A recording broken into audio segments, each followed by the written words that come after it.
ونشهد أن سيدنا مولانا محمدا عبده ورسوله أما بعد فأعوذ بالله من الشيطان الرجيم بسم الله الرحمن الرحيم لقد جاءكم رسول من أنفسكم عزيز عليه ما عنتم حريص عليكم بالمؤمنين رؤوف رحيم صدق الله وصدق رسوله النبي الكريم ونحن على ذلك من الشاهدين والشاكرين والحمد لله رب العالمين اللهم صل على سيدنا محمد النبي الأمي وعلى آله وأصحابه وسلم تسليما كثيرا.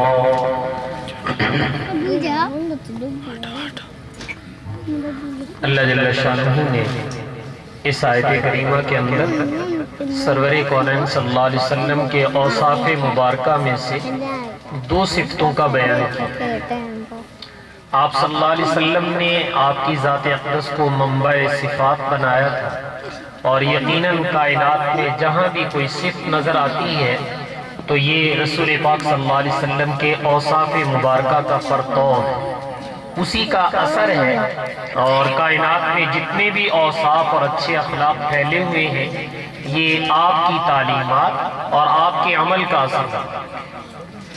اس آیت میں جن دو وصفوں کا تذکرہ ہے میں انہی کے متعلق کچھ عرض کرنا چاہوں گا. پہلی بات تو یہ ذہن میں رکھیے گا کہ اللہ تعالیٰ قرآن پاک میں جب کسی چیز کو بیان فرماتے ہیں تو چونکہ وہ احکم الحاکمین ہے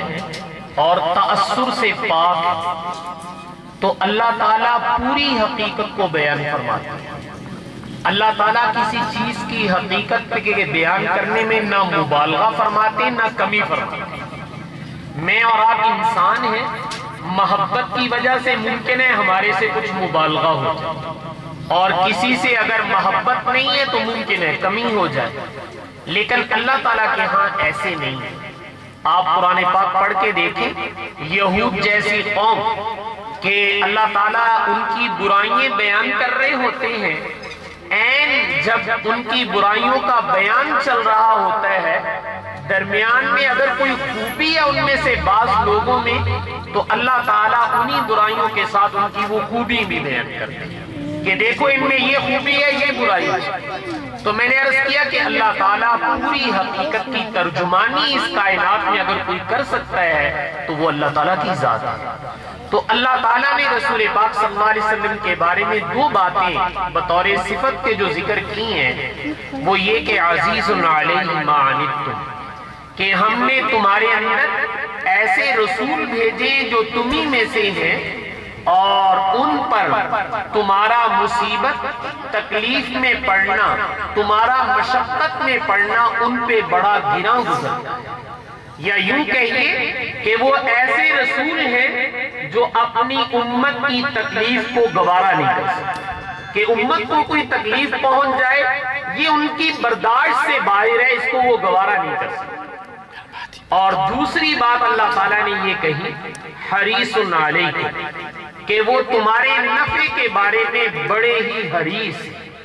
ہر ممکن صورت جو امکانی صورت ہے جس سے امت کو کوئی نفع مل سکتا ہے تو وہ رسول پاک صلی اللہ علیہ وسلم اس کو ضرور اختیار فرماتے ہیں. تو امت کے ہر نفع کی چیز وہ اکٹھی کر کے دے کے گئے اور امت کی ہر مشقت کی چیز اور تکلیف کی چیز سے امت کو بچا کے گئے. یہ دو باتیں اللہ تعالیٰ نے قرآن پاک میں بیان کی ہیں. اگر آپ رسول پاک صلی اللہ علیہ وسلم کی زندگی کو اس تناظر میں اٹھا کر دیکھیں کہ ہم دیکھنا چاہتے ہیں کہ حضور ہماری مشقت کو کیسے برداشت نہیں کرتے تھے، یا سرور کونین صلی اللہ علیہ وسلم ہمارے نفع کے بارے میں کتنے حریص تھے، تو آپ کو شاید زندگی کا ہر عمل ہی اس کا نمونہ نظر آئے گا. کہ آپ حضور کی زندگی کو اٹھا کے دیکھیں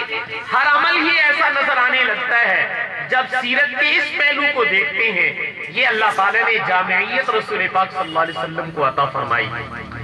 آپ نے فرمایا کہ میں جو شریعت لے کر آیا ہوں اس کے بارے میں مختلف الفاظ ہیں. ایک یہ کہ سہلتن بیضا، کہ وہ آسان ہے،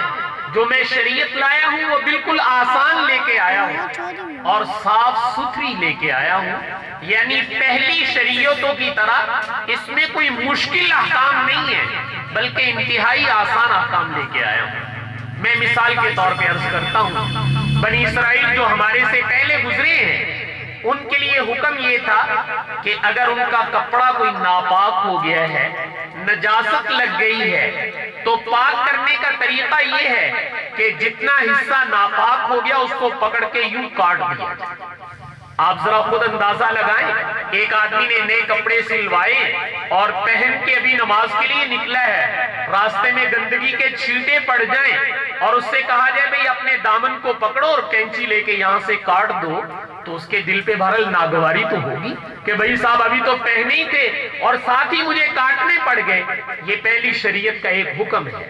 لیکن رسول پاک صلی اللہ علیہ وسلم ایسا حکم اپنی امت کے لیے نہیں لا رہے کہ جس سے امت کو تکلیف ہو. تو آپ نے اپنی امت کے لیے حکم یہ کہا ہے کہ تمہارے لیے حکم یہ کہ اگر کپڑا ناپاک ہو گیا تو پانی سے دھو ڈالو، یہ پاک ہو جائے گا.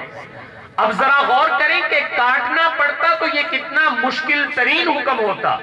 اور دھونا پڑتا تو یہ اس کے مقابلے میں کتنا آسان ترین حکم ہے کہ دھونے سے آپ کا کپڑا پاک ہو گیا، آپ کو کاٹنا نہیں پڑا ہے.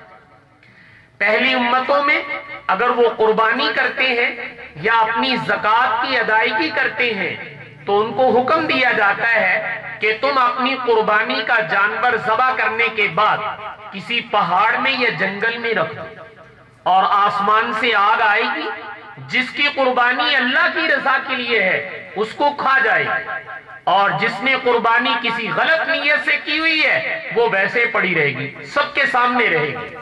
اب دیکھیں اس میں دو باتیں تھیں. ایک بات تو یہ تھی کہ قربانی کر رہے ہیں لیکن اس کو استعمال نہیں کر سکتے، وہ آسمان سے آگ آئے اور اس کو بھسم کر دے، جلا دے، ہم اس کو استعمال نہیں کر سکتے. لیکن رسول پاک صلی اللہ علیہ وسلم نے اپنی امت کے لیے یہ حکم نہیں لیا ہے، بلکہ اس کی جگہ یہ کہا کہ